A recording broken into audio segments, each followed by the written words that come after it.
do a lot of different things. So, but probably my website that you'd be most interested in would be my photographybyira.com, which is more of my fine art work.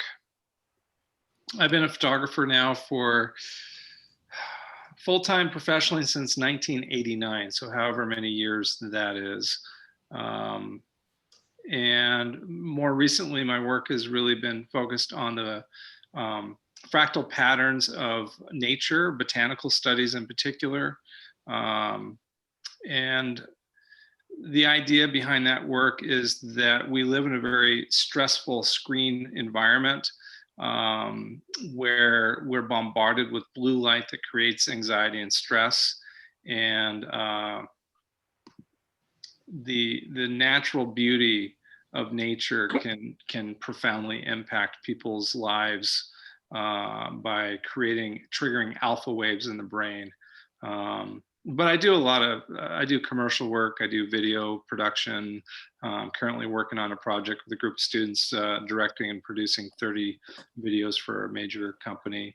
You can kind of get a sense for the kind of botanical studies I do. These are in studio, these are on location. And it's been a real joy of mine for a long time. This is my last summer, I took an old claw-tooth bathtub and grew water lilies in it. And created a whole ecosystem for frogs and fish, and that ended up being a really lovely. In fact, here I'll just kind of show you. Yeah, there we go. My personal favorite from that collection last summer. I normally do black and white photography for all my personal work, and I've published several books over the years. But this particular collection was really moved me to do color, and you can just see a water lily only blooms for 2 to 3 days at a time. And so for me to actually capture 2 blooms simultaneously was such a rewarding experience. Gorgeous. Now, how did you have the bathtub outside? Yeah, it's outside. Yeah. In fact, you can. I was picturing it in your bathtub, in your bathroom. No. I remodeled. We remodeled the master bath, and we took the tub out to put an actual. That's one of my fish in the water lilies, and that's the frog that came to visit. But anyway, I had this leftover clawfoot tub, and nobody wanted it, and so I decided to make it part of what's inspired by a Middle Eastern, what we call a paradise garden. And Middle Eastern gardens have a water feature in them always in the center, and then they have an equal number of garden beds either side of it to create some symmetry. And so my wife and I built some raised beds for flowers. We put four raised beds around this one tub and made it the focal point for our backyard flower garden. This year we're expanding. We built a seed starting station, and we've started our plantings about 3 weeks ago already. And that's part of my art practice, is to grow the flowers and then arrange them in the, so for example, each of these compositions, part of my work is designing which flowers go together for the composition, and then to plant those. These were some daffodils that I brought into the studio, which kind of reminded me of the beauty of aging. You know how people's skin gets paper thin as they get really old, and I think that's such a beautiful chapter of life. And so these daffodils were part of that. And these are some chrysanthemums that I photographed in the studio as well. Earlier today, I was enchanted with one of your pictures like this of the bleeding heart. Do you know where that is off the top of your head? So that would be part of my, here, I'll come over here. That would be part of my platinum palladium printmaking collection. Oh, probably, yeah. I was there.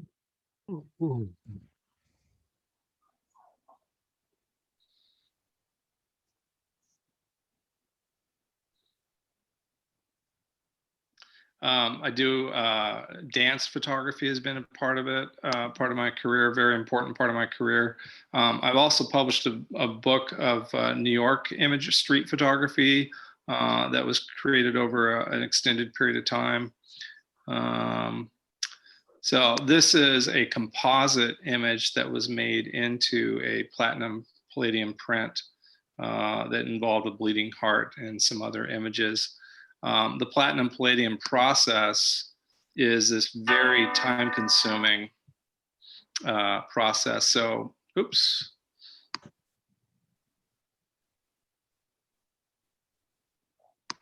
You do the prints yourself? Yeah, so here's a complete, I'll turn the volume off on this. So here's an example of setting up, this was a studio I had downtown in the Richmond Art Collective. That has since closed, and I now have a newly remodeled studio here in my home. We remodeled a barn into a full-fledged studio. Platinum palladium involves a very specific measurement of drops of platinum palladium and sodium chloride, and then you hand coat paper, and it's only sensitive to UV light. And then basically you can see me coating the paper, and this is done in a dark room, but you can actually do it under incandescent lights. It's not going to be overly sensitive, and so then you got to let it dry and cure before you actually expose it. So I have to wait 30 minutes for it to cure, and then I've made a enlarged inkjet negative that I then contact print.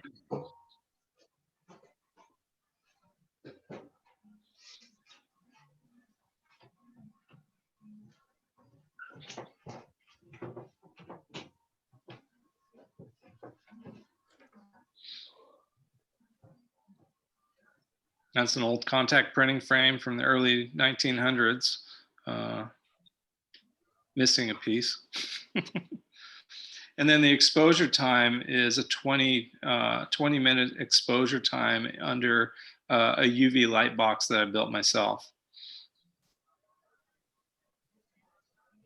And then while that's exposing, I'm mixing up the fixer, which is really a clearing agent. Because what happens with any of these UV printing processes, the emulsion hardens when it's exposed to UV light. And so it washes away, and that just helps clear the unexposed platinum palladium because it's hardened into a metal at the point of exposure. And so the developer is really interesting. It never goes bad. In fact, the darker it is, the better it is for processing. And I kind of screwed up putting my print in there in terms of getting it in evenly. But it's just a beautiful printmaking process that I spent about a year learning how to master. And then on top of that, I have done wet plate collodion photography. I'll just show you a couple examples of that.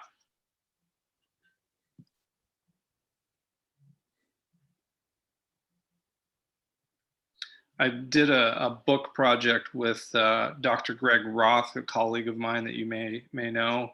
And what we did was we spent 2 years researching and studying how to do wet plate collodion under studio strobe lights. Because the challenge with wet plate is that it's only UV sensitive, and the UV conditions vary day to day. And we want to figure out a way to get consistent results in a studio environment.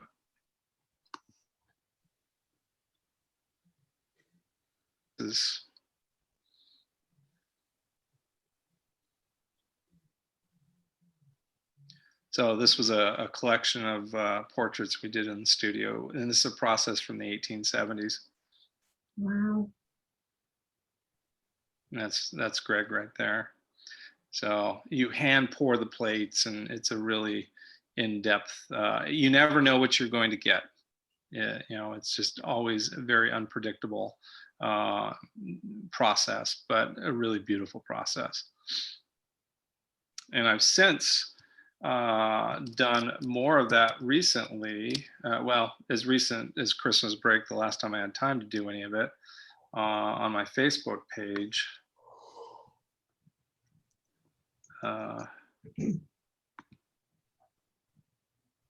This will be the last thing I show you because we should get going on the critiques. But oh,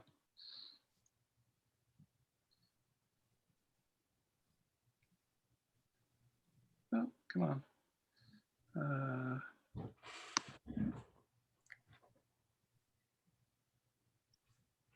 Oh, we're grandparents. Oh, congratulations. Oh, cool. Thank you. Boy or girl? Baby boy, Riker. Awesome. Riker. Oh, I like that name. Yeah.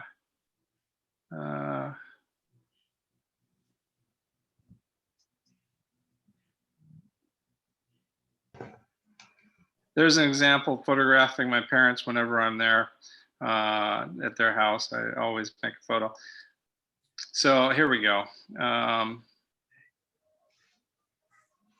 So I've been doing some painting with light in the studio using small flashlights, and then also doing it with, there we go.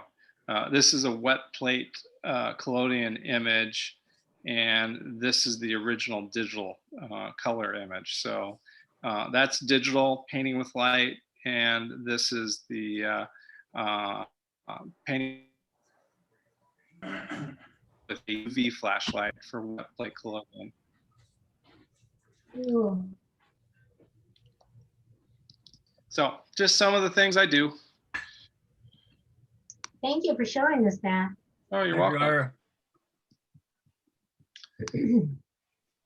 And I encourage you, in fact, I'll send a link. I created a lecture this last year about asking the question of, can photography ever really be creative, since it's a medium based on reproduction? And in it, I identify 7 strategies for creativity, really defining what's possible creatively within the medium of photography. And I'd be happy to share that with you. And then for those of you that want to go to my photography bio or website, I haven't posted in a while, but I keep a pretty interesting journal. I call it Eidos Journal. That's my blog.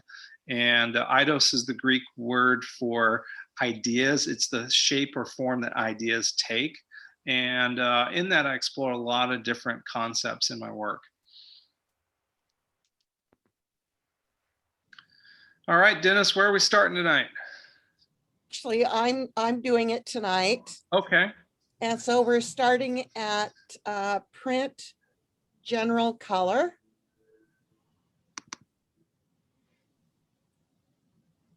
Okay. And our first picture is a triptych of the morning brew.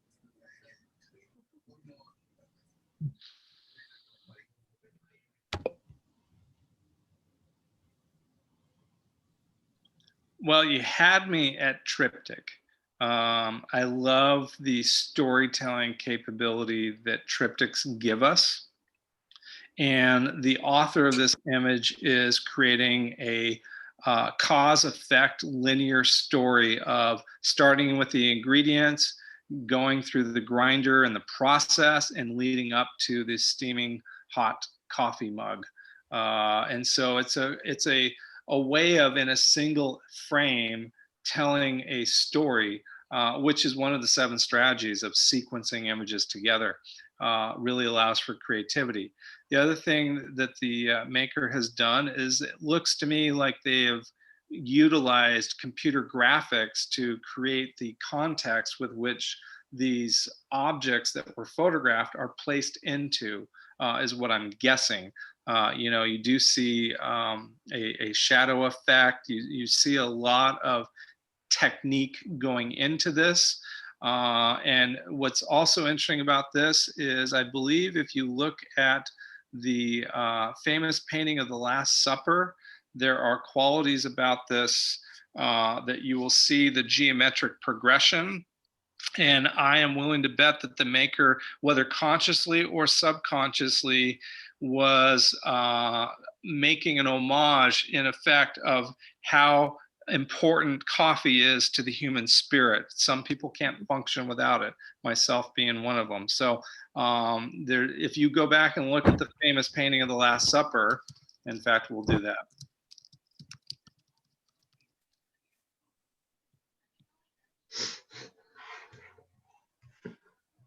You will see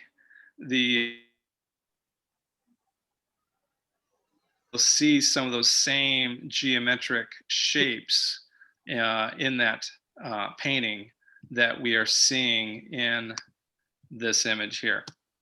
So color harmony, in terms of, it's got this blues and yellows playing off of each other, and they're rotating around a neutral white. And I think that's very successful, very important when you are working with color, where you're working with complementary colors, that they rotate around a neutral. So it's important you have something for the eye to be able to gaze and establish a white balance with the eye, so that everything else takes on its appropriate colored rendition around that. So that works really well.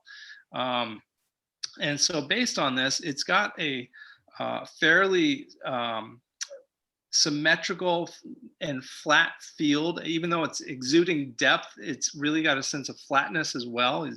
It's really straight there. It's not completely symmetrical, but it's divided equally into thirds, and you're getting these wonderful triangular pyramid shape offset by the rectangular shape. So it's got a very formal structure to that. And I think this artist put a lot of thought into it. In terms of where I think this image could maybe be improved, is I'm not sure what's going on with the little dappling of dark values in here. I don't know if that was intended to be kind of like shadows off of smoke or steam rising, but it's kind of not working for me in this area here. The other thing I'm struggling with is a believable direction of light, because the way the light is coming into the base of these openings, it feels like it's kind of front and to the side, and yet the highlight on this is over to the left. So it's losing the believability factor. We talk about in cinema the suspension of disbelief. And in order to create a successful photorealistic illusion, we need to make the viewer suspend their disbelief that this is a composite digital image. This highlight being over here instead of over here is problematic for me, because it looks like the light's coming in from the front. So that would be the one area for technical improvement, would be to think about light direction. They did do the shadows consistently as if the light's coming from the right, and yet this highlight is on the left. So it's a little off there. Everything else is pretty, has good continuity and believability that way. Score this a 4. I think it's very well composed overall. Impact, I'm also going to give it a 4, because it is so graphically intriguing, interesting. It invites a story. And just, if you haven't watched it yet, you should look at CNN's series of Stanley Tucci's Finding Italy. And they actually have these little windows where they would sell wine by the bottle through a little window that looked a recessed area that would just have a little door. Very interesting little episode on that.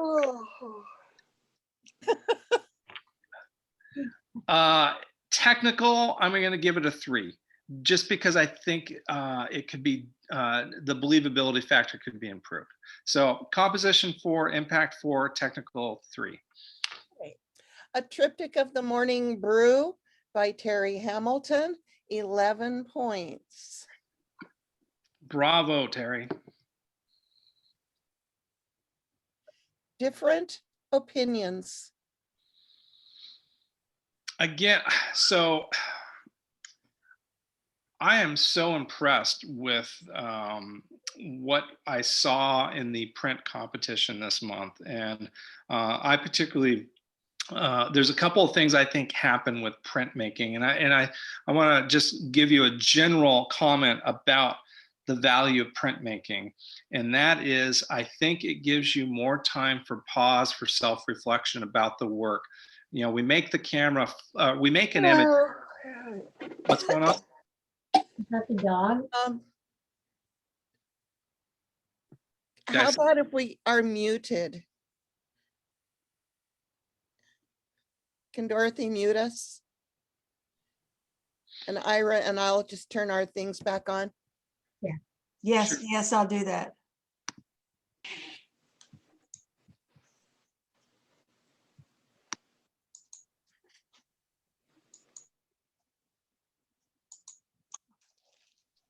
Okay, Ira, There we go. there you There go. we go. Okay.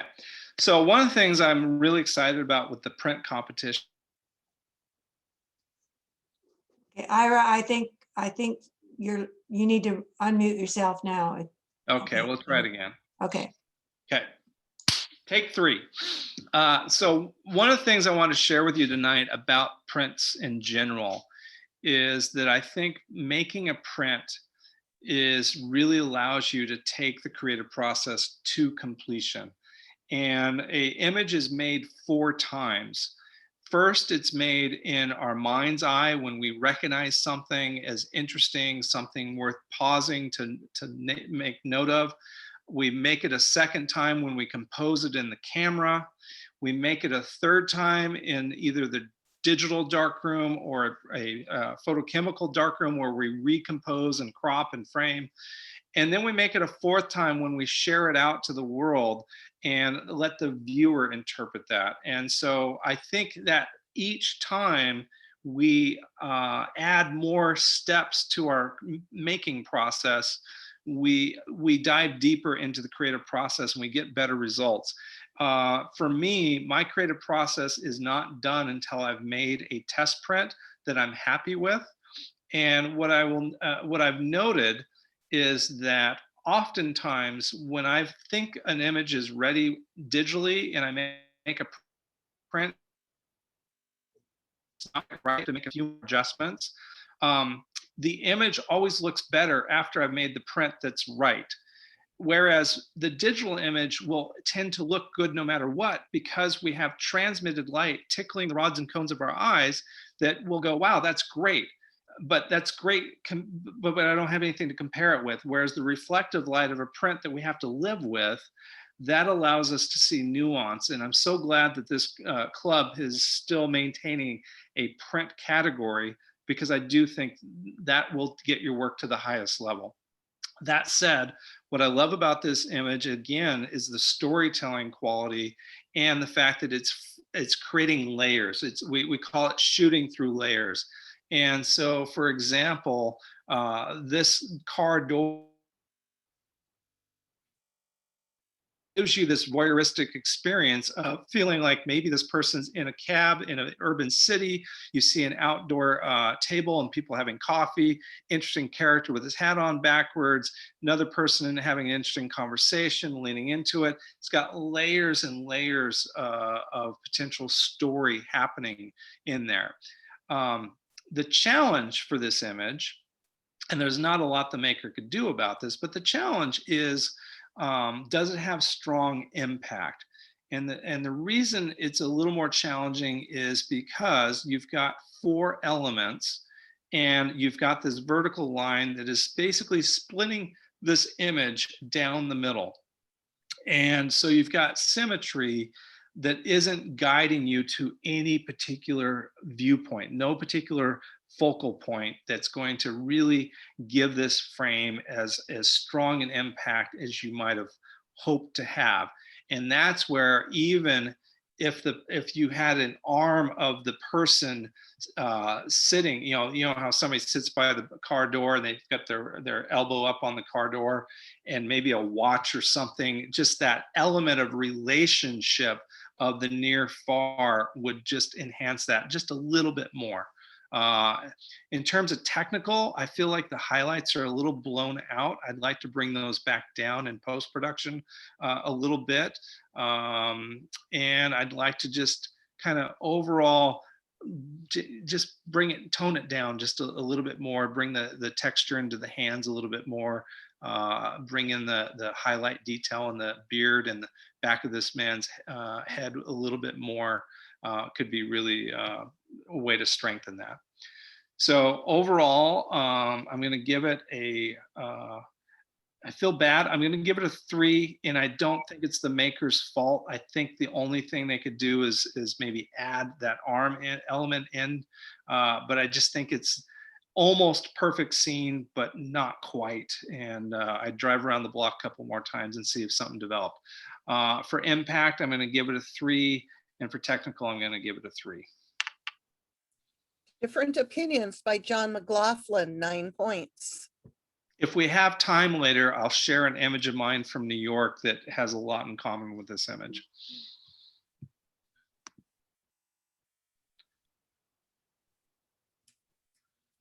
I Can Dance. Yeah, I'm not sure if that's a dance or a fight. Lovely image. It's got a beautiful, when I look at an image, the first thing I actually try to do is not identify the subject, but identify the shapes and the lines and the texture, the graphic qualities of an image. And this one has a beautiful triangular movement through the frame. It's got a little V going on up here too, where you see a tail feather and a head. I'm guessing it's a tail feather, or I'm not sure what I'm looking at really. But yeah, I'm guessing that's a tail feather you got maybe going on there. Very active, engaged, is a stop action photo of something that we don't see every day. Even though we see turkeys every day, I don't typically see them in this active a format. So beautiful job that way. It's got a lot of texture. It's almost like gritty. It's just really highly sharpened, highly maybe clarity setting on there, and maybe even the texture slider if you're using the latest version of most recent versions of Camera Raw in the Adobe lineup has that texture slider that really brings that out. It's got a pretty nice, what I would consider an analogous color scheme of warm tones. You got the reds, the yellows and golden hues and kind of the browns. So you have a little bit of that blue spot right there that's interesting to play off those warm colors. Overall, it's been cropped to a square format to really play on the symmetry of the triangular shape that's going on there. And I think that works pretty well in this case.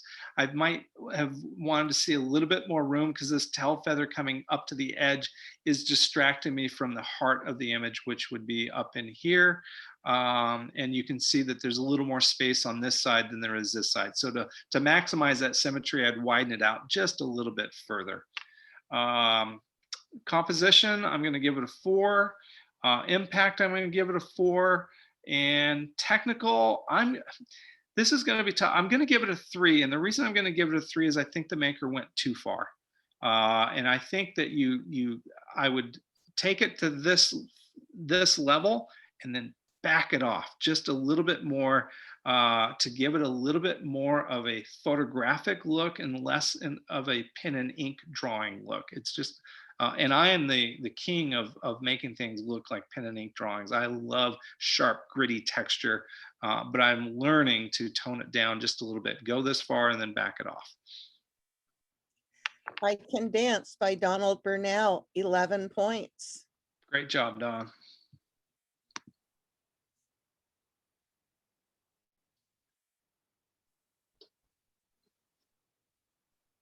Mysterious Appearance. There is such a consistency in this particular group of images. I'm just blown away because so far every image we've looked at has a great storytelling component. And what I love about this image is that it is, I always tell my students, we don't point our camera at things, we point our camera at the relationship between elements. We point it at a relationship. And so here you've got a pelican in the background, you have a cargo container ship, you have another bird floating in the background here. So you've got kind of this triangular quality to it. What's really interesting is I'm trying to understand the atmospheric haze on the cargo container and the absolute clarity on the pelican. It almost would make one think that it was a composite image from that standpoint.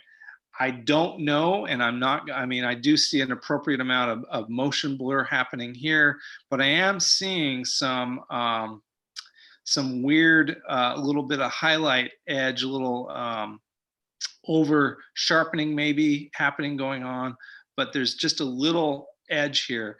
And when I see that in an image, one of the things I will do is I'll create a new layer on top of it, and I will clone the area just alongside it over that area, and I will change that layer to a darken mode so that I can paint that blue atmospheric haze over that white line outline. Is creating kind of a weird outline effect. And I can paint over that, and it won't affect, in darken mode, it won't affect these dark shadows. And so it'll just allow that to blend in a little bit further whenever you see that extra little white outline on that. From usually that's from too much sharpening, and it also could be if it was a cutout. And I have no way of knowing, because this is just an extreme gap between the atmospheric haze and this subject here. But saying all that, I think it works extremely well overall, and it tells a story.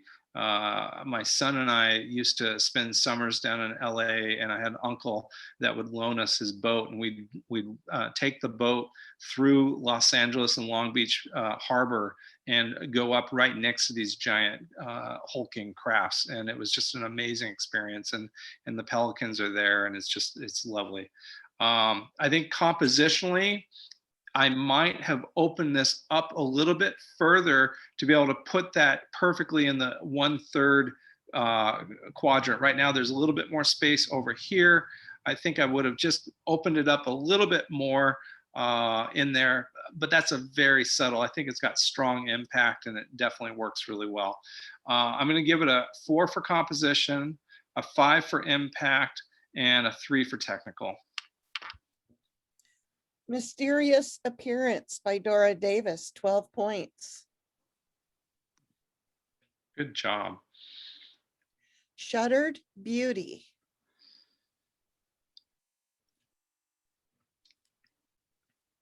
Who cannot help but fall in love with the textures and the colors in this image? I mean, just it's lovely. It depicts a way of life that for many of us is only a fairy tale dream. You know, it's got kind of, I half expect, this is a drone's view of Juliet coming out to greet Romeo, who's probably just climbing up this vine and is just not quite ready for action yet. But this is like the drone view of sad things that I think I would try to do to enhance this image a little bit further is you've done a good job of trying to keep your horizontal images, horizontal lines horizontal. You are getting a little bit of keystoning effect on your verticals. And when you are running into that problem, the secret is to compose in camera wider, leave more room than you need, so that when you fix that distortion, you don't run out of room on the edges of your frame, because this is an important element right here. And if I were to try to fix the vertical lines to make them straight up and down, which would add to strengthening the formal quality of this image, I would lose the edge here. I couldn't keep that edge. And so leaving it a little wider in camera will help you be able to do more post-production correction to this. The other thing I would like to see, I'm a little bothered by the cropping out under here. I don't know if that was just not interesting area, but I find myself in a scene like this, I might consider doing a vertical, leave the camera in horizontal mode and do a vertical panorama to be able to hold more information that I think might be really interesting, because there's so many interesting things right here. The other option is to disregard everything I said and crop in even tighter and just, as I said last time, we got to circle the magic, and maybe the magic is just right in here. Maybe I need to come in just right in here to where I get just a focus on the blues and the green that's growing up in here. And so I'll just open that frame up so you can see what I just captured.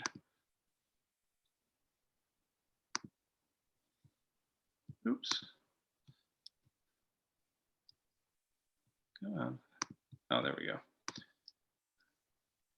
So, and even then I would need to crop that in a little bit more to get rid of that area here. But if I just focused in on where the magic is, it might strengthen that image a little bit. Because to me, the color harmony and the texture and the pattern is really what the subject is of this particular photograph.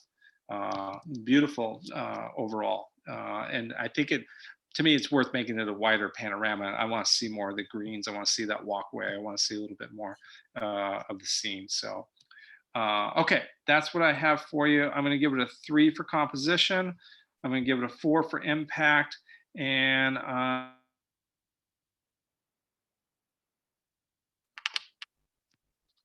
What was the tech? 3. Thank you. You're freezing quite frequently, Ira. Uh-oh. So Shuttered Beauty by Lori Carlton Smith, 10 points. Cool. Warming Up, Huddle.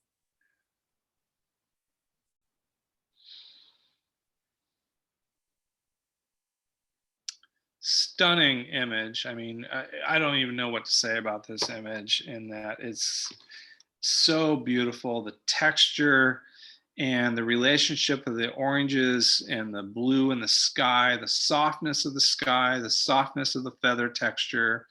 The only thing I could think of, I did find myself wondering whether or not the area of the frame in here, where's the most interesting part? Because the beaks and the eyes really say the cuddling nature of things. And so the only thing I could possibly think of was whether or not there was any other vantage point, because we're just looking at the belly of this one compared to all these beautiful feathers and the eye coming in here. But that said, the relationship with the sky is really important, and the relationship of the water and the sky is really important. So really the only guaranteed technical thing I would try to do to improve this would be to add 15 to 20 points of vignetting to just pull the eye in a little bit more, so that the highlights going out to the edge don't pull your eye out of the frame, and you really are kept in the center here overall. I'm going to give that a 4 for composition. I'm going to give it a 4 for impact, and I'm going to give it a 3 for technical. I do think there's more texture that could be brought into these highlights and the vignetting. I'm going to share with you, Ira, that Dora took this picture in Texas during their deep freeze. Wow, that's amazing. Yeah. That's amazing. I mean, that's an incredible image. All right, so we are moving into print general monochrome.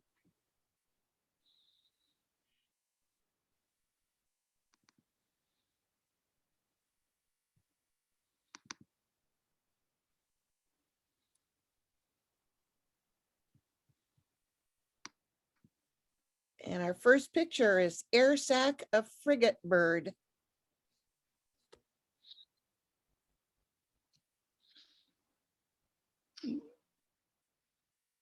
Okay, title of this one? Air sac of frigate bird.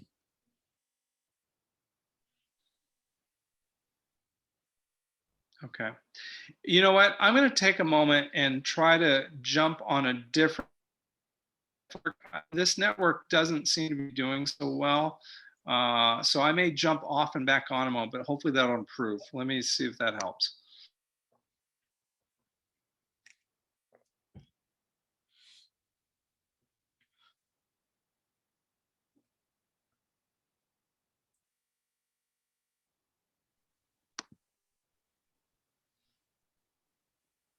Can you guys hear me okay?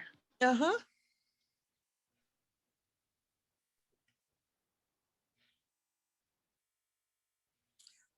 Ari's here.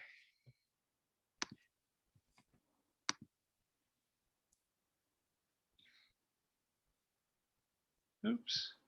Let's see here. Let's try this again. There we go. Okay, so I think the photographer did a good job of circling the magic and framing where the magic was, which is this puffed up air sac and the beak and the relationship. And what I love about this is that you have this point on the beak and you have this air and you just wonder whether or not it could possibly puff up so bad that it pops, you know, kind of like a needle poking a balloon. So from that standpoint, it's really interesting. I wonder what it would look like in color. And I rarely say that about a black and white photograph, but this is one that I do wonder.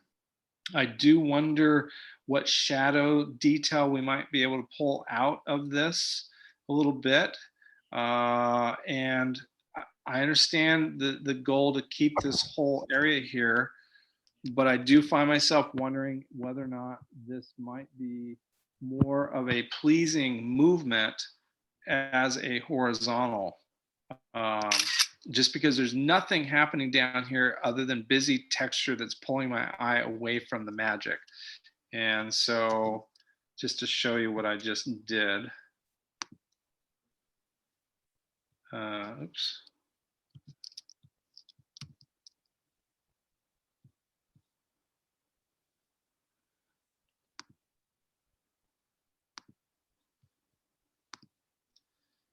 Don't know if that's an improvement or not, but I do find it really plays on the movement of horizontal and really gets my attention on that beak against that air sac there. So just you know, again, as I told you last time, the most I can do is without being able to have a conversation with you is just think about what I might do to reinterpret this image to focus on the design a little bit stronger.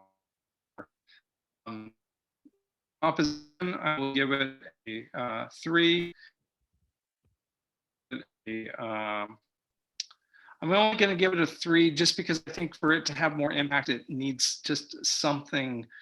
It's overly simple that maybe the color might help it have a little more impact. And I'll give it a 4 for technical. Air sac of frigate bird by Donald Burnell, 10 points.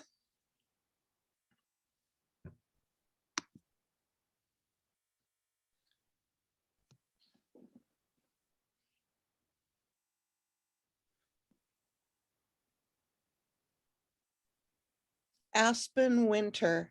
And aspen winter. Every photographer has to photograph a grove of aspen. That is I'm sure it's a written down rule somewhere. I know I can't avoid photographing aspen whenever I see them. Always bring aspen photo, as well as Christopher Burkett's aspens are very incredible. There's such an amazing luminescent quality to the bark of aspen that it just lends itself so well to monochrome as well as color photography. What I found myself thinking is that the real magic in this image is in this part of the frame right here. And the relationship between the texture of the grasses and the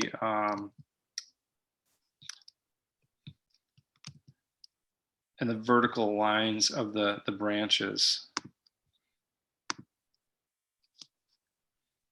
that I find myself kind of wanting to simplify it and just really get into just these the vertical movement of the oh, there we go. The vertical movement of the trees. Otherwise, what I want to see is maybe a little less of the foreground, a little more upper, to really emphasize the horizontal quality of the rhythm that's happening. That it again takes on a Bev Doolittle artwork quality to it, where you just wonder what's lurking between there. And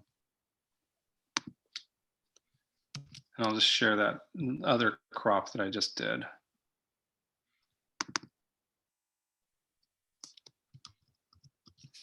So just kind of playing with the rhythm of it and the texture of it. A couple different options there.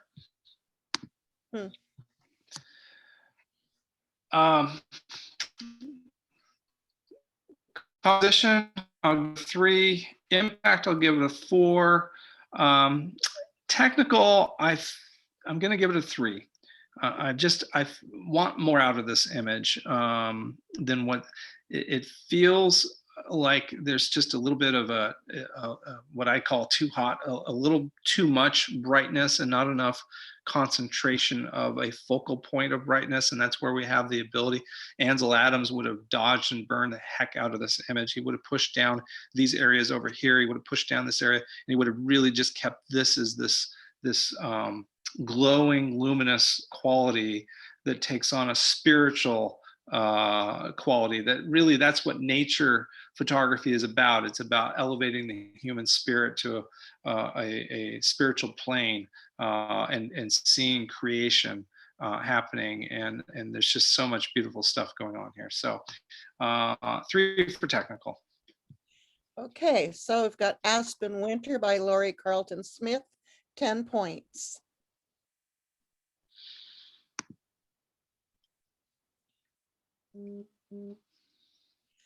Connections.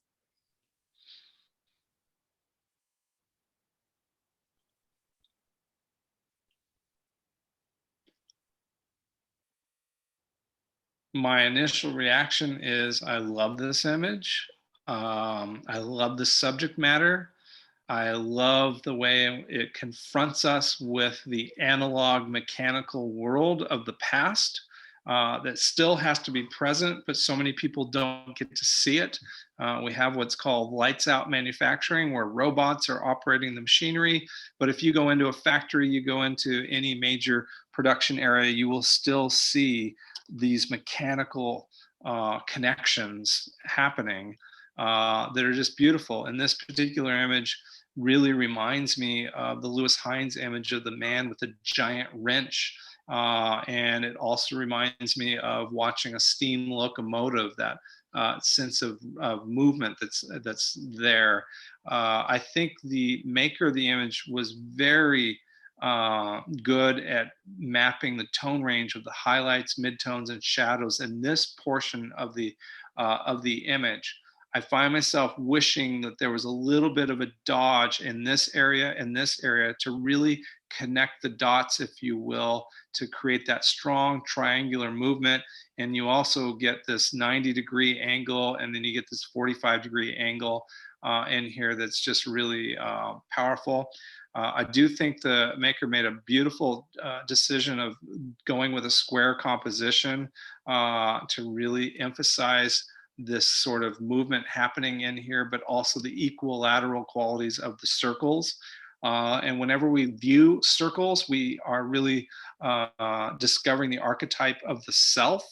And technology, all tools and all technology is a extension of our neurobiological processes. So we know that there's a human being behind this tool, and that is emphasized through the shapes of the circle that are occurring here. This would be the subconscious Jungian archetypes that we see represented here.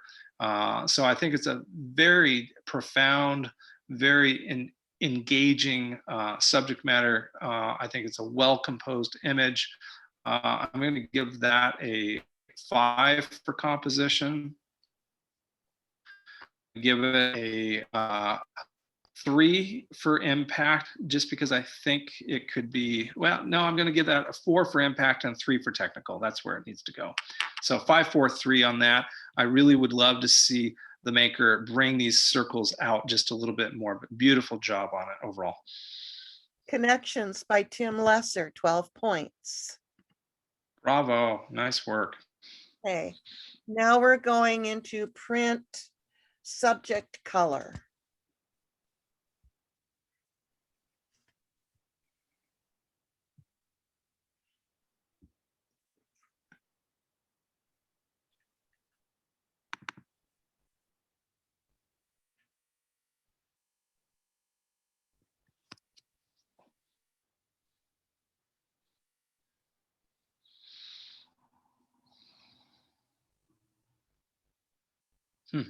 Not that big a file. What's going on?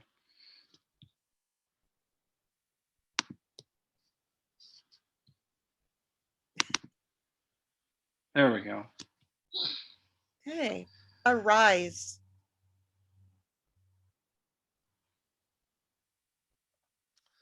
This one is again, it's about the spiritual, it's about the self, the circle of the outline of the moon, the circle of the window in the chapel, the symmetry of the triangle. The church design itself really speaks to the self elevating. And then we have the beautiful color harmony of the deep blues and the orange and amber hues reflected into the glass of the window, the yellow hues and browns of the field in the foreground. And then this also has a quality to it of a overall flatness, very similar to Walker Evans' photographs during the Depression in the Deep South, where he would photograph a flat plane of the building rather than from a corner, to really emphasize the shape and the design and to really confront the viewer with what's happening here. And so there's a complete narrative dialogue happening within this frame of this like you're pressed up, forced into this perspective that is also connecting the meaning, the metaphoric meaning of church and faith and spirit to the heavens and this celestial object of the moon. And then this kind of dark area that's kind of hidden in the unknown that's happening there. The maker is engaged in a complete story of the human condition here. I do find myself wondering if this was either one of two things, either a composite of two photos, because it's very hard to get the moon that large in the frame with that building, or the second option is there is a special software for planning out shots like this, where that will tell you exactly where to position yourself to be able to get a shot similar to this, and it requires some technical tools to do it. Overall, I think technically it's very well executed. There seems to be pretty full textural detail throughout the image. I'd love to see it as a print. And it's got a really good job of balancing the colors around a neutral. This steeple really has kind of a fairly nice neutral gray quality to it. So it really accentuates the color harmony that's in this image. I'm going to the only thing I would do is I would crop it as an 8:10 proportion. I would get rid of some of the sky above it, because then it would really strengthen that image. And I'm going to take long enough to show you what I mean on that.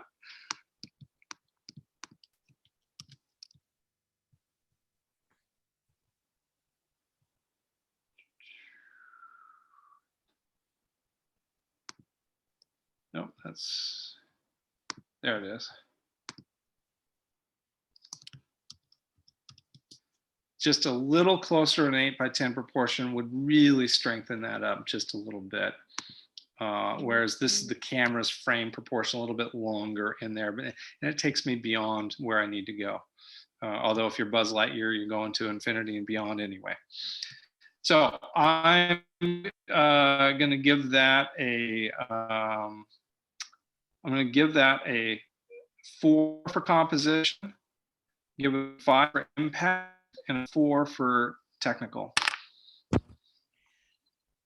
Arise by John Lepper, 13 points. Hey, John. Great job.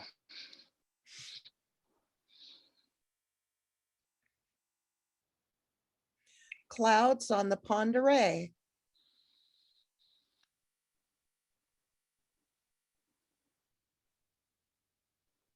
I like the decision making the maker made of this image, because really seeing the sky reflected on still water really magnifies the impact of those clouds. And I really like the decision on the horizon line, leaving a little bit more room. I do find myself wondering if this blue area, if there was a possibility of it, if it was enclosed by a cloud, or whether it just blew beyond that, and so you couldn't enclose it, because it would be kind of cool if there was a island of blue surrounded by cloud. Would have been interesting as a focal point within the foreground. And then of course the other thing I would suggest is wondering if there was a time when a bird could have flown through the scene to add a character. So what we have here is an establishing shot of a movie in our mind that is unfolding, and we're just waiting for the character to show up on set. In this case, maybe it's a bird flying through the frame that would just add one more impact element there. In terms of the technical, I do find myself feeling like it's overexposed a little bit. I'd like to see more cloud textural detail. I think that you've got plenty of room to work with on your greens are quite bright and vibrant on the trees, and you've got quite bright, vibrant stones that I think you could tone down the highlights without losing anything. And this might be one where I might play with dehaze to see if I can pull out a little more richness in that sky. I see a little atmospheric haze down here, and I find myself thinking it might be interesting to see what we could pull out. But that would be just experiments to try, not telling you that I would do it. I would test it out and see. I'm going to give this a 3 for impact and a 3 for technical. Okay, so was it 333, Ira? Yes. Clouds on the Pond Array by Donna Larson, 9 points. Love the Pond Array.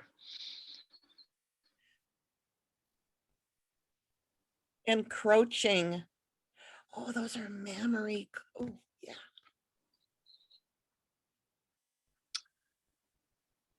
This is a dystopian future I'm looking at here.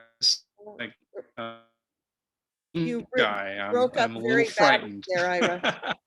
And I just said that this is a very angry looking sky, and it's a very frightening image, and I think that's a good thing. I think it has high impact of it. Um,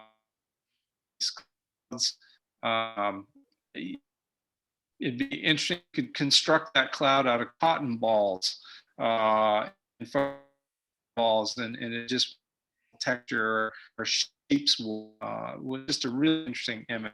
What's also interesting, new you got the plant color harmony a little bit. I do find myself maybe have a little bit more risk to play with the colors.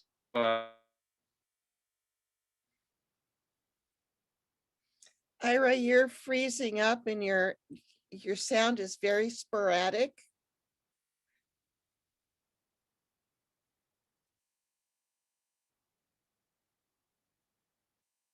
And I think you froze. We lost him.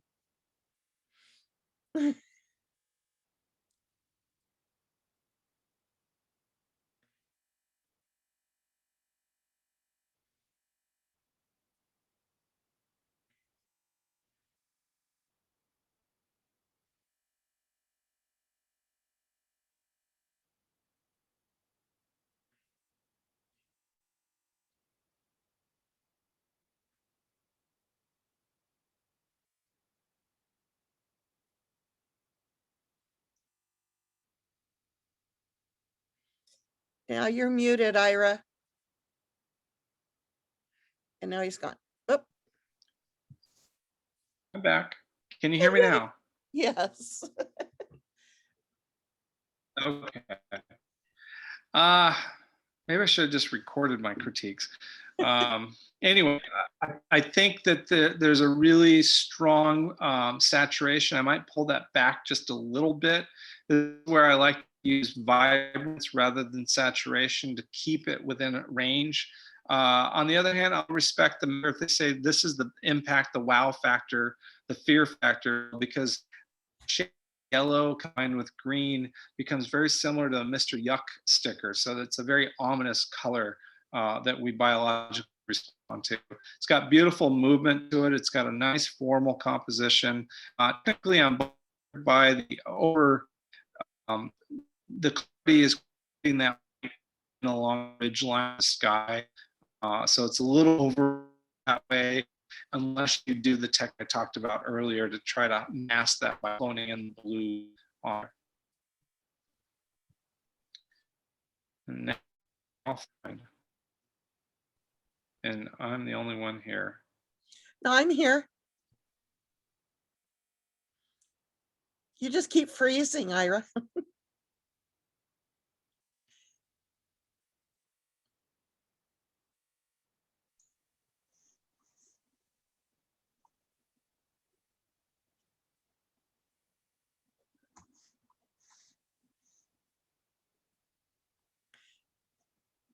I am not sure what's going on. I do Zoom.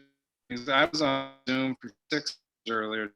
That problem. So I'm not sure what's going on. I think it's the bandwidth issue. Yeah, there was a little message, Ira, that said your bandwidth was low.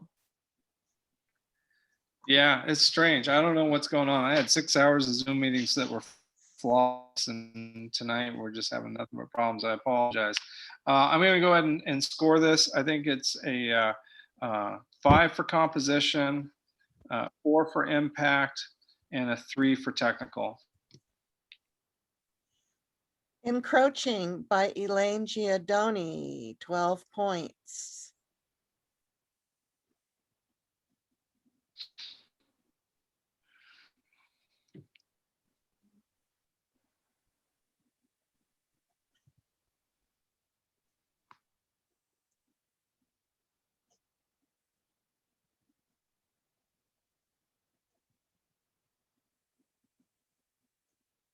You froze again, Ira.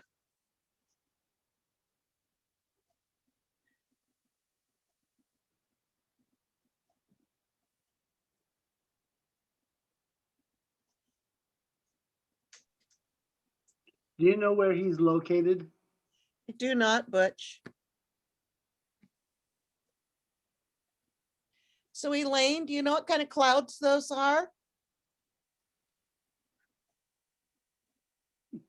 I have no idea. They're called mammary clouds. Oh, See how really? they hang like, Uh-huh. Like bosoms. yes. Yeah, those are called mammary clouds. This was taken out of the window when we were driving home from South Dakota this summer. Okay, and that's, I think, where there a lot of them are found there. I haven't seen any around here. Uh-huh. So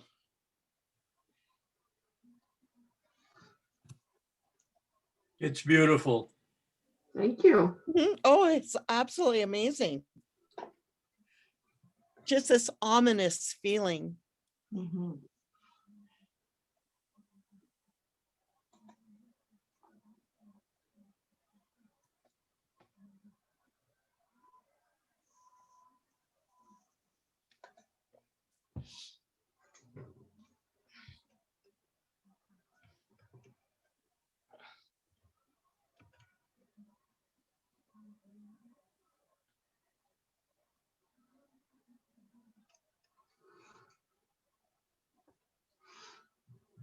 So can you hear me now?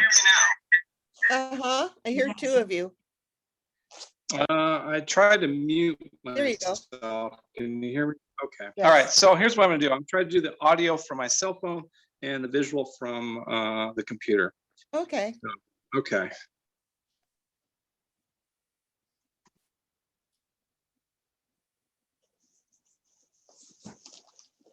So I'd never heard of mammary clouds before. That was interesting. Mm-hmm. I belong to a site on Facebook, and it's the Cloud Appreciation Society, and that's where I learned it. Nice. Well, because my computer seems to be having such a difficulty, maybe you could share the screen and show the images, and I can just do the critique through my phone. I cannot do that. Tamara? Because it just kicked me out of the meeting again on my computer. I'm here, but I am like elbow deep in potting soil, so I'm kind of just in the background. So it would not be a good candidate this time. Dennis? I'll do it. Oh, thank you. Thank you, Dennis. Hold on. Sorry about that, Colleen. Sorry That's about that, okay. Dennis.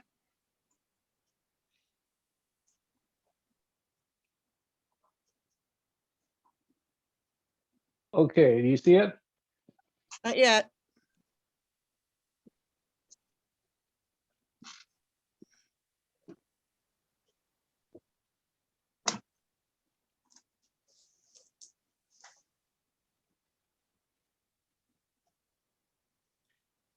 Okay. Is that glorious? Glorious, yes. Okay, glorious. Go ahead, Well, Ira. that is a glorious image. It's absolutely beautiful. It's got it's obviously it's a monochromatic color image with all shades of orange. Uh-oh. Dennis, we lost it.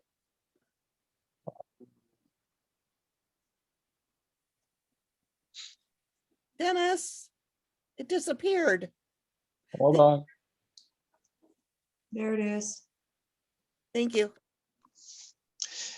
It's got a sense of movement with the diagonal lines created by the shadow bands. It's got a almost like you're looking through the slit of an eyeball with the top dark area feeling like a top of an eye, eyelid starting to blink.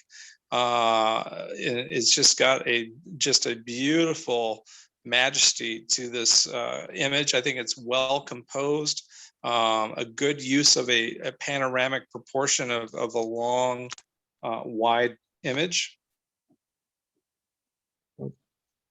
Sorry.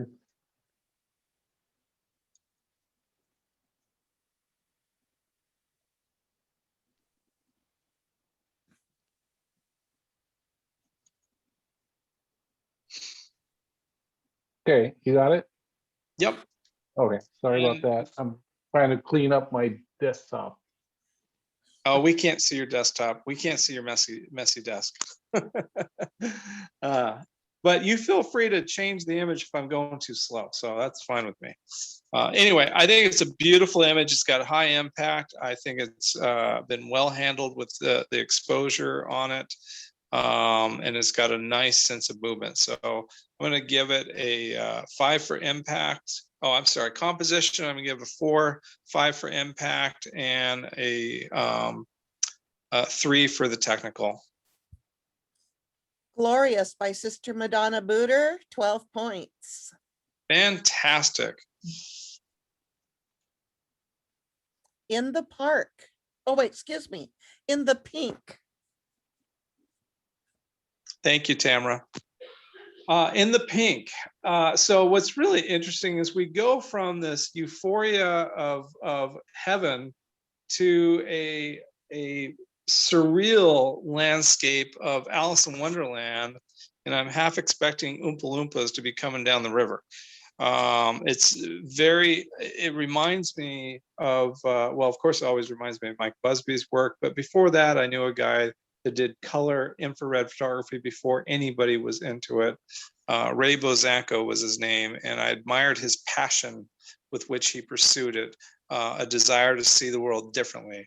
And when we see the world this way, it makes you, at least it makes me, imagine myself as something other than human. Like maybe I'm some bug that sees the world differently, has different kinds of eyes, or maybe I'm an extraterrestrial and I'm scanning the scene and looking for humans to eat. It has a interesting visual experience. I think it's a overall well composed in that it's got a primary focal point of what I would consider an island of pink that's suspended between two spans of a bridge. I do wonder if moving the vantage point to the left could have strengthened the relationship with the pink area in the foreground in the bottom left. Whether we could strengthen that relationship, because my eye is drawn out of the frame by the pavilion in the background, because that's such an icon. It's kind of like if somebody put a Nike swoosh on this print, all you would see is the Nike swoosh, because it's such a strong icon. And so I want to spend more time on the pink island and the pink foreground and the blue water. And so I find myself wondering if we could just move that or potentially crop it as a vertical and get rid of the pavilion altogether and just really focus on going from here to there. But I do like the overall proportion of the image is very formal, good presentation of the horizon line. And I think the colors have been handled well, and technically it's been done well as a color infrared. I'm going to give that a 3 for composition, a 4 for impact, and a 4 for technique. In the Pink by Kim Barbie, 11 points. Very cool. Nature's Beauty.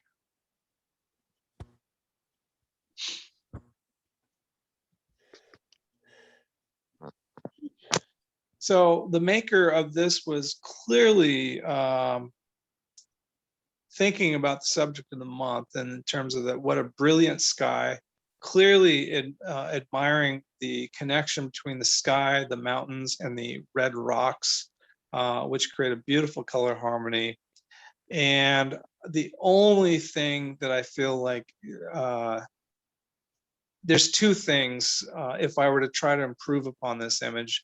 One is I want to see a little bit more to the right of the scrub, little, I don't know if it's a pinyon pine or what, but the relationship between the plant life, the sky, the snow, and the relationship between water and life, and the contrast of desert and water is a very compelling story.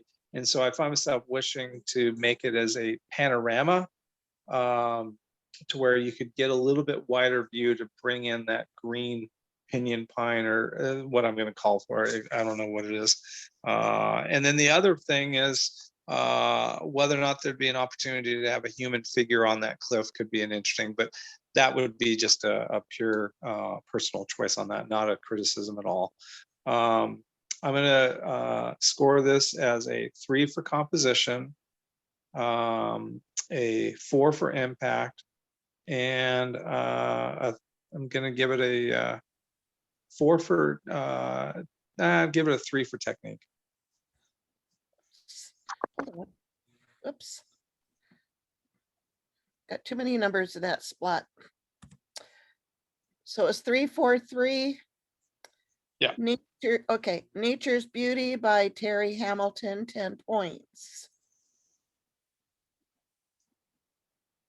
Near Nature. Spokane's slogan, near nature, near perfect. And what an interesting contrast between the deciduous trees on the left and the evergreens on the right. and never the two shall cross. No. It's a beautiful symmetry of the waterway, linear perspective, clouds, interesting clouds. I think it's a really strong image overall. And again, it's waiting for a bird, waiting for just another moving element. Everything is so still and placid, but it is one that you can lose yourself into meditation looking at it, and it just invites you in. It's got a beautiful color harmony. I think technically it's been done very well with color management. If I were to recompose it at all, I might consider trying to crop the top, very top white cloud in the middle down just a little bit, just because the white is pulling me up out of frame compared to the bottom of the frame. But that's a nitpicky thing at all. I'm not sure that's worth even mentioning, so forgive me. But that is the one thing I would just maybe consider making it more of a cinematic 16:9 proportion to really emphasize that pull me into the linear perspective a little bit further. I'm going to give that a 4 for composition, 4 for impact, and a 4 for technique. Okay, hold on just a minute. Everything moved. Now I'm having my technical difficulty. Okay, so what were those scores again, please? 4, 4, 4. Thank you. Near Nature by Dennis Esip, 12 points. Beautiful.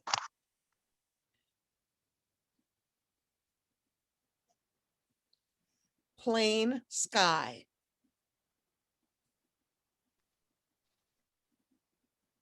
What a fantastic storytelling image. What a dangerous career. I'm guessing it's crop duster. And yeah, what a fantastic. The only thing about this image is I want to see the rest of the contour line at the bottom of the image, because we have all the contour green. We see the stand of trees, contour line drops off before we get to the end of the frame. And I find myself thinking that the ground is an important story element, because what makes this such dangerous profession is the close proximity of flying so low to the ground under various windy scenes, and the clouds just stunningly beautiful. I mean, this would be a strong image if it was just the plane and the clouds, but the fact that you've got the green, spring green colors indicating a little bit more story element, I want to see the rest of that contour line just a little bit. But very powerful, well done image, beautiful. The stop action to where you actually see the propeller on this image is phenomenal. I mean, it's such a effective job that, I'm wondering if somebody had a toy plane that they put in there. It's so good. Really a great job. I'm going to give it a 4 for composition, a 5 for impact, and a 5 for technique. All right, Plain Sky by David Powers, 14 points. Okay, David.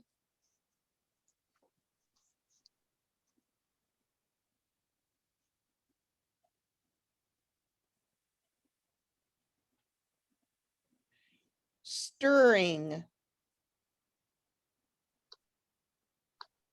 Yeah, I mean, I gotta tell you, this collection of work this week is just blew my mind how good it was. And this is another example.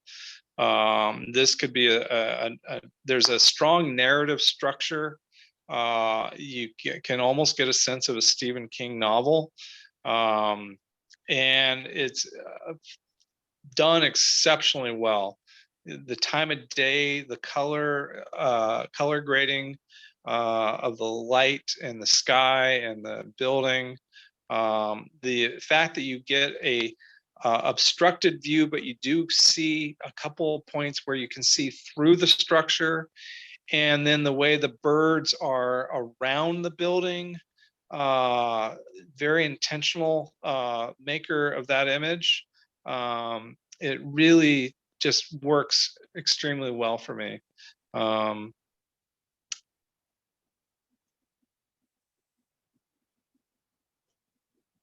Only quibbling thing is a little bit of more open space on the right side of the frame than on the left, which I think the maker might have done to give room for the bird's direction of flight. I do find myself feeling like I feel a little crowded.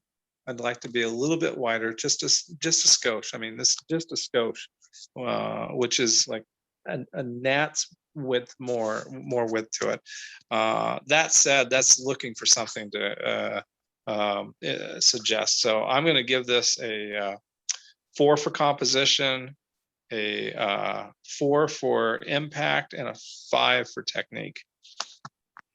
Stirring by Tamara McGee, 13 points. Yay, Tamara. Bravo. Storm on the Plains. How many of you heard the song Riders in the Storm as she said the title? Yes. Yeah, that's an ominous image right there. It's begging for, it's another scene begging for an actor, whether it's an antelope, whether it's a deer, whether it's a horse, or whether it's a human. It's begging for an actor, or whether it's a car in the foreground, something that just indicates a relationship. There's an overall flatness, and that's where actually there's a great tutorial by the famous photographer David Munch, who really illustrates the near far relationship in every composition. And this would be one where I would pick one shrub in that foreground and bring the camera close with a wide angle lens to show a relationship between that shrub in the foreground and that ominous sky in the background. Right now, I feel like we're looking at nothing but background, and I'm looking for the relationship of the foreground.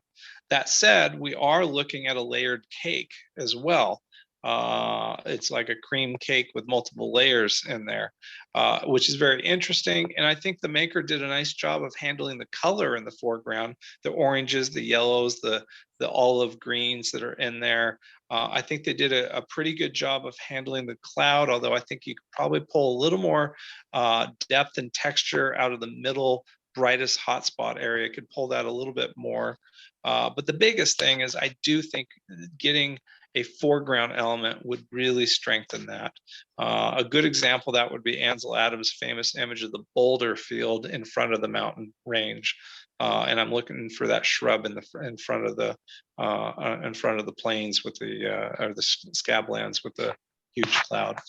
I'm going to give it a 3 for composition. I'm going to give it a 3 for impact, and I'm going to give it a 3 for technique. Storm on the Plains by Donna Larson, 9 points. Where Sky Meets Water. I expect an alligator to show up somewhere in there. I don't know why. I'm not sure if that's the right terrain for an alligator, but it just looks like a good spot for an alligator. Beautiful foreground, beautiful horizon line with the row of trees and the grasses. The symmetry of the reflection is really, really quite lovely.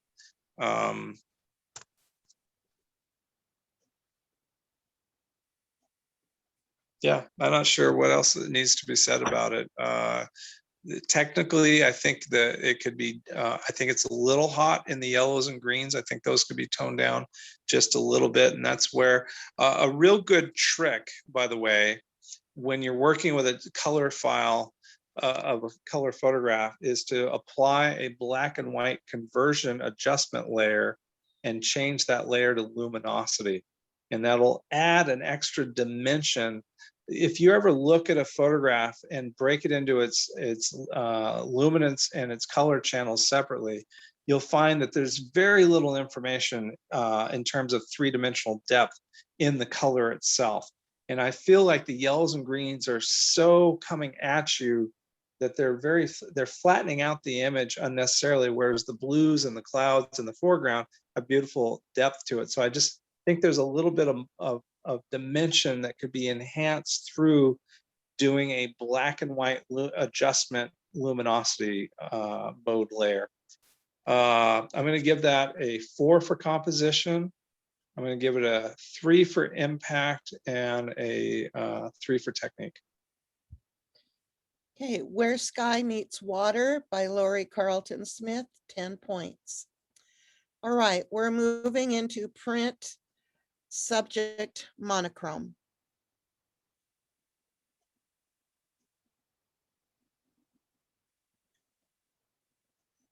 Facing the Storm. So this is an example of what I've been talking about, where there is that actor in that scene. You see a small silhouette, and you see this vast expansive sky. You see this kind of diagonal C curve that's bringing you into the frame.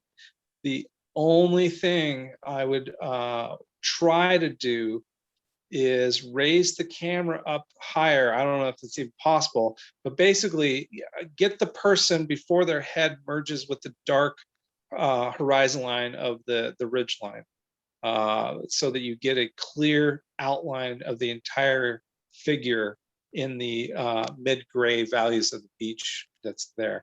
That'd be the only thing to watch out for, is because you have a tone merger happening at the dark values where the head would be. At least I can't zoom in to see. I just like a little more separation there.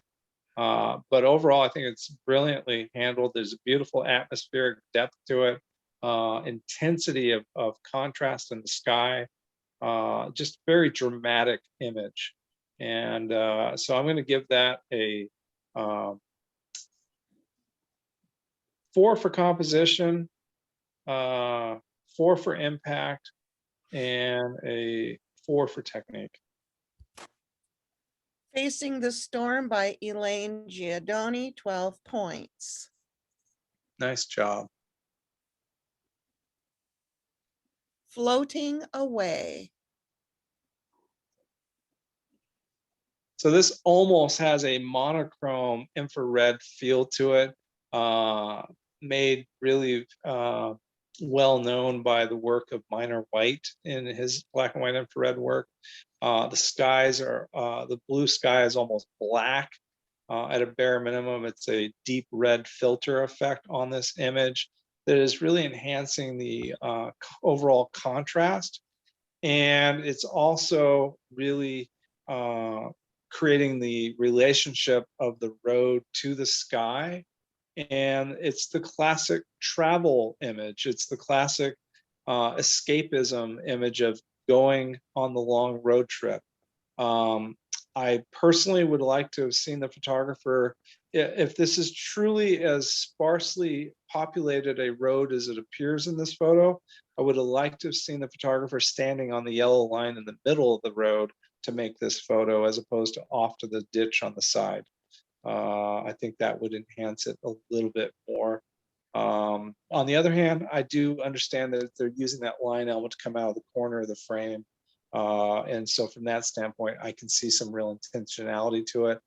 But this is one of those where I want to get low to the pavement and half expect a snake to go across the road in front of me, because it's one of those desolate, big sky images, and it's the fields are about ready to harvest.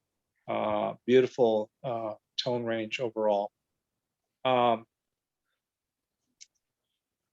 give that a 3 for composition, a 4 for impact, and a 4 for technique. Floating Away by John Lepper, 11 points. Nice. Did a really good job of not getting banding in that deep blue sky area.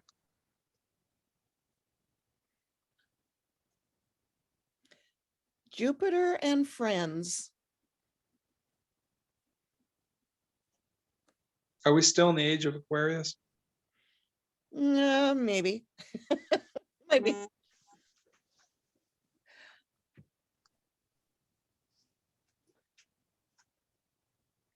Are you there, Ira?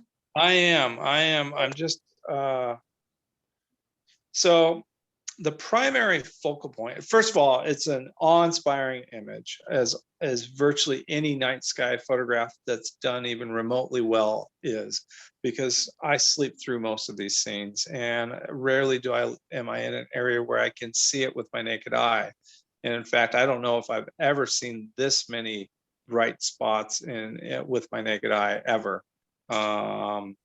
Occasionally, I've had experiences in the desert in Oregon where I can see the Milky Way and all that. But to me, the primary focal point is the brightest, largest spot in the upper left. And I'm just wondering if that's Jupiter is the namesake of the image. And so the placement of that is a little troubling for me because it's a little too close to the top of the frame for how far it is from the left side of the frame, because also on the left side is another really large bright spot, and then you've got the assuming that's the Milky Way or it's a nebula, I'm not sure, but that's right in the smack dab middle of the frame.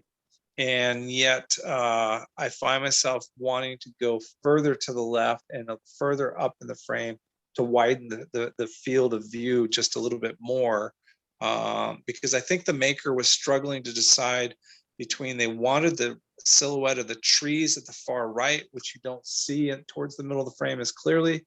They wanted that, but they also really wanted those really bright celestial beings on the upper left corner. And so it became very difficult to choose the composition. So they went with kind of a panorama cropping of it. And I admire that choice. I think it's a good one. But I do find myself thinking, even if I could just come in from the right side, just to that one tree that stands out between two dark spots, just come in a little bit more, I think it would strengthen the proportion and movement, the geometric progression of this frame just a little bit.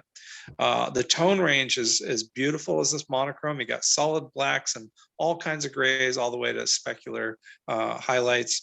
You've got a reflection, symmetry of reflection. And again, I find myself wanting to see more of that in the water, even though it's at a different focus point, which it's weird that the images in the water have a streaking quality to them that's elongated compared to the sky. And I would think with a wide angle lens, you'd be focused at infinity to where the water and the sky would be equally sharp. So that's an ignorance on my part for having not ever made a shot like this. So I would want to study up more on why that water part isn't as crisp and sharp as the sky. That said, I'm going to go ahead and score it. I'm going to score it a 4 on composition. I'm going to score it a 5 on impact, and actually, sorry, I'm going to change that. 3 composition, 5 on impact, and 5 on technique. I mean, that's a lot of work. Jupiter and Friends by David Powers, 13 points. Yay, David. Nice work. Kenya Sunrise. So the maker put the word Kenya in the title, and I'm going to be honest with you, I don't think you need it, because there is a poetic quality to this image because of the tones, because of the textures, because of the softness, and because of the exquisite placement of that sunrise and the sky. Everything is just working for this image that I'd like to think I could make this on the Palouse in the wintertime if I could. Okay, the water was moving. Thanks, David. Anyway, this is an exquisite, exquisite poetic image that it just moves me in terms of conveying emotion. And when you add the Kenya, though, it does make me think of the movie Out of Africa. But that's really, this could be Tuscany, this could be the Palouse, this could be anywhere. And it's just beautifully done. I'm going to give that a 5 for composition. I'm gonna give it a 4 for impact, and I'm gonna give it a 5 for technique. Okay.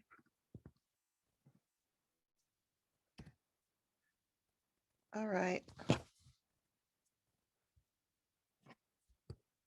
All right. Kenya Sunrise by Tim Lesser, 14 points.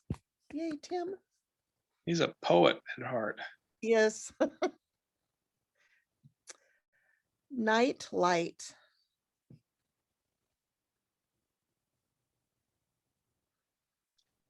Fascinating. I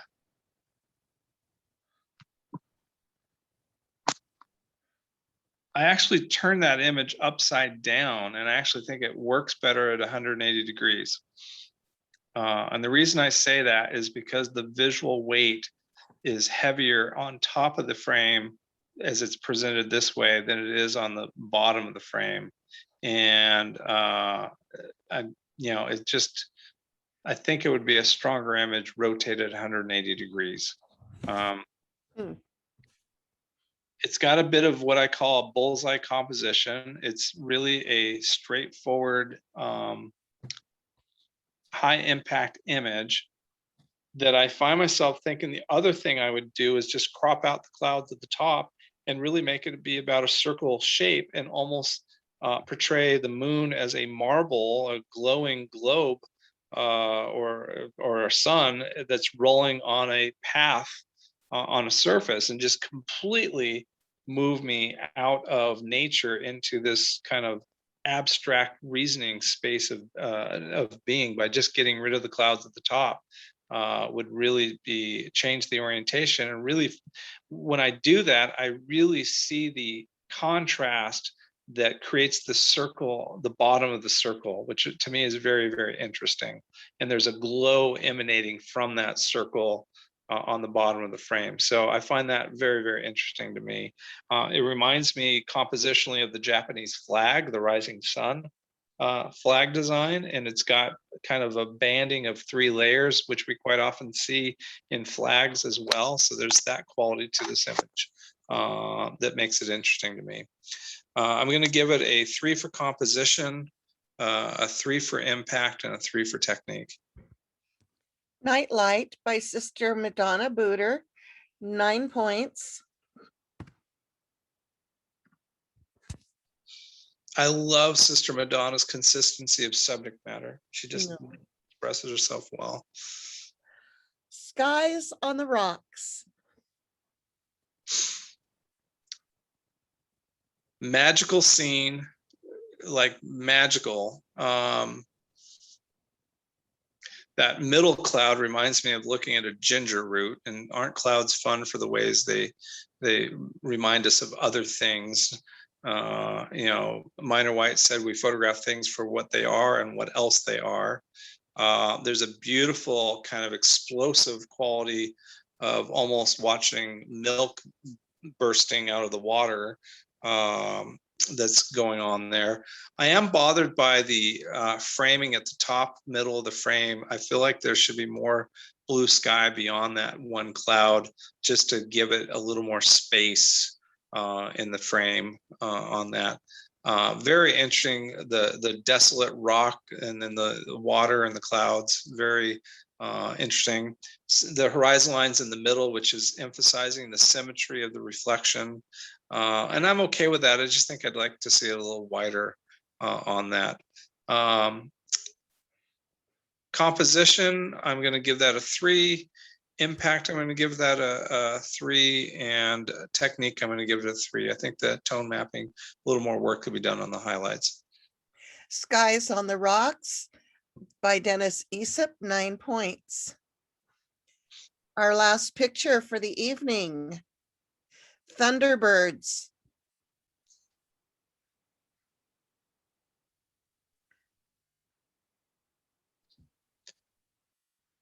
The contrails, or the white on white clouds, and the contrast is just beautiful to see, especially that bottom one, just really, really interesting. The Maker did a nice job of framing this image. Again, I'd like to see a little bit more room on the top just to balance out with the spacing of the bottom plane. I think the pilots did their job. They did a really nice job of symmetry of their positioning. So good job on their part. The subject matter is fascinating. It tells a story of human ingenuity, of collaboration, partnership, teamwork, human effort to fly. There's the whole Thunderbird wing painting on the bottom of the jets, and our cultural reference to the story of Icarus, and how we managed to build wings that wouldn't melt in the sun. I think it's an exquisite image.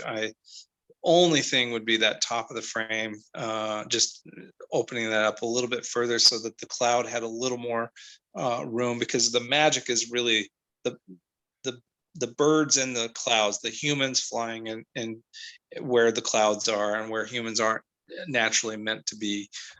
We managed to get there anyway. Just glorious, glorious image. I'll give that a 4 for composition, 5 for impact, and I'm going to give it a 4 for technique. Okay. Thunderbirds by Tamara McGee, 13 points. Yay, Tamara. Bravo. Yay, that's it. Fantastic. Any questions from anybody? Aaron, do you do any public lectures or teaching that we could invite ourselves to? Well, you're always welcome to invite me to do a presentation at the club. Okay, Oh, awesome. we'd love that. Yes. Yeah, absolutely. I really enjoyed listening to all of your feedback and all of your critique. And I was having the same thoughts that Lynn was, is that I would love to take a class just to listen to you talk about images. It's just very, very entertaining and very educational at the same time. Very You're a enriching. fantastic presenter. Thank you very much. I will let you know that next year, every winter quarter, I teach a class called Photographic Design. And this year, I moved it to being a fully online class, although I consider it not just online, because we do video chats and we do one-on-one help sessions, and I also do groups of up to 4 people to meet up and do photo sessions as well. And that class is focused purely on composition and the creative process. And how do we master the design elements and principles with the camera, and then how do we take the medium of photography and bring our creativity to it? And so we develop a creative process. And what's great about it is everybody does something different, because creativity, the way I define it, is the combination of originality and spontaneity. And originality is defined as the frequency and intensity of your life experiences. And spontaneity is the mastery of technique and technology to the point of being able to forget it, so you are not inhibited through the logic process. You're able to respond intuitively to the art making process. That Ira, sounds wonderful. what would you say to anyone who feels that using Photoshop or Lightroom or any of those, that is cheating? Oh, well, so I would say that it's not cheating. I say that the benefit of those tools is that it is made, if you understand the history of photography, you understand from day one, there has been a debate about whether it was an art or purely a science. And in the film era, photographers were working to prove themselves as an art form. And as I said last time, it really wasn't until Stieglitz and his cloud studies proved beyond a shadow of a doubt that a photograph could communicate an expressive emotional content that it was even accepted as an art form.